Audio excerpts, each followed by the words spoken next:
நண்பர்கள் அனைவருக்கும் வணக்கம். நம்ம சேனலில் அனைவரும் பயன்பெறும் வகையில் பல பயனுள்ள தகவல் இப்படி பண்ணிருக்கும். இந்த வீடியோவில் ஓய்வூதியர்கள் 75 முதல் 85 வயதில் பென்ஷன் எடுப்பதில் திடீர் மாற்றம், சற்று முன் வெளியான 4 முக்கிய அறிவிப்பு. என்ன வகையான அறிவிப்புகள் வெளியிடப்பட்டுள்ளது, இதன் மூலமாக எந்தெந்த பென்ஷன்கள், எந்தெந்த ஓய்வூதியதாரர்கள், குறிப்பாக 75 வயது முதல் 85 வயதில் ஏதேனும் வயது மாற்றங்கள் செய்யப்பட்டுள்ளதா, பென்ஷன் எடுக்கக்கூடிய நடைமுறையில் வயதின் அடிப்படையில் என்ன வகையான மாற்றங்கள் அறிவிக்கப்பட்டுள்ளது, இதன் மூலமாக கூடுதல் நன்மைகளை எதுவும் பெற முடியுமா அல்லது புதிய சிக்கல்களை சந்திக்கும் வகையில் அதிரடி விதிமுறை மாற்றங்கள் கொண்டு வரப்பட்டுள்ளதா என்பது பற்றி முழு விவரங்களும் பார்க்கலாம். வீடியோக்குள்ள போகிற முடியும். நம்ம சேனலை சப்ஸ்கிரைப் பண்ணுவாங்க, சப்ஸ்கிரைப் பண்ணுங்க, பக்கத்தில் இருக்க பெல் பட்டனை புஷ் பண்ணுங்கள். அப்போ தான் நம்ம அடுத்தபடி கூட எல்லா வீடியும் டைரெக்டாக கிடைக்கும். தேசிய ஓய்வூதிய திட்டம் மத்திய அரசு கட்டுப்பாட்டில் இயங்கும் ஒரு ஓய்வூதிய திட்டமாகும். இத்திட்டத்தின் அடிப்படையிலே நீண்ட காலம் திட்டமிட்டு முதலீடு செய்து ஓய்வு காலத்தில் நிதி பாதுகாப்பை உருவாக்க உதவுவதாகும். இந்த திட்டத்தின் சிறப்பு என்னவென்றால், இது பங்கு சந்தை அடிப்படையிலான வருமானம் மற்றும் வரி சேமிப்பு நன்மைகள் ஆகிய இரண்டையும் இணைக்கிறது. அதனால் நீண்டகால ஓய்வு திட்டமிடல் என்பிஎஸ்ஸில் ஒரு நம்பகமான திட்டமாக மாறியுள்ளது.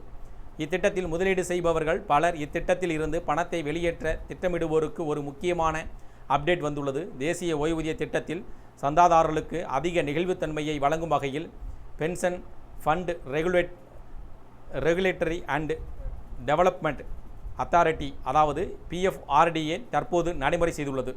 இந்த புதிய விதிகள் எல்லோருக்கும் எளிதாக புரியும் வகையில் யார் எவ்வளவு தொகை எடுக்க முடியும், எந்த விதிகள் பொருந்தும் என்பதை இங்கே முழுமையாக விளக்கமளிக்கப்பட்டுள்ளது.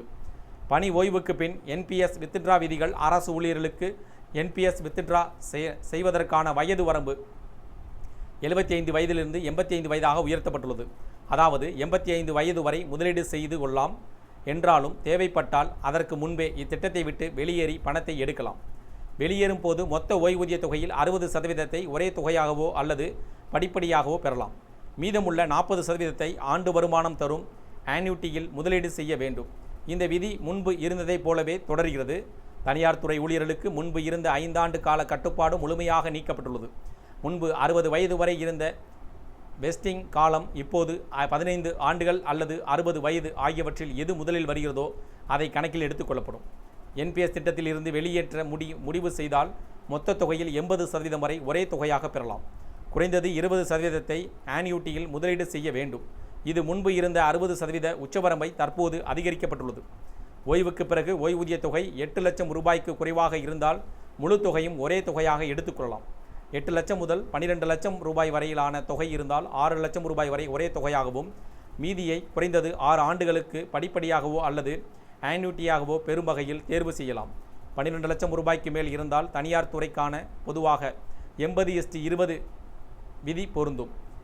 முன்கூட்டியே NPS வெளியேற்ற விதிகள் அரசு ஊழியர்கள் முன்கூட்டியே வெளியேறினால் மொத்த ஓய்வூதிய தொகையில் 80% ஆன்யூட்டியில் முதலீடு செய்ய வேண்டும். மீதி 20% ஒரே தொகையாகவோ படிப்படியாகவோ பெறலாம். தனியார் துறை ஊழியர்களுக்கு மொத்த தொகையில் 20% வரை ஒரே தொகையாகவும், குறைந்தது 80% ஆன்யூட்டியாகவும் பயன்படுத்த வேண்டும். இந்த இரு விதிகளும் முன்பு இருந்ததைப் போலவே தொடர்கின்றன.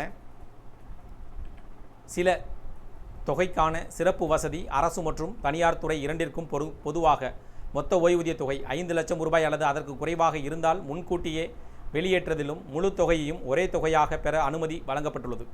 இந்த புதிய விதிகள் NPS சந்தாதாரர்களின் ஓய்வூதிய திட்டத்தை மேலும் எளிதாக்கும் என்றும் எதிர்பார்ப்பை ஏற்படுத்தியுள்ளது.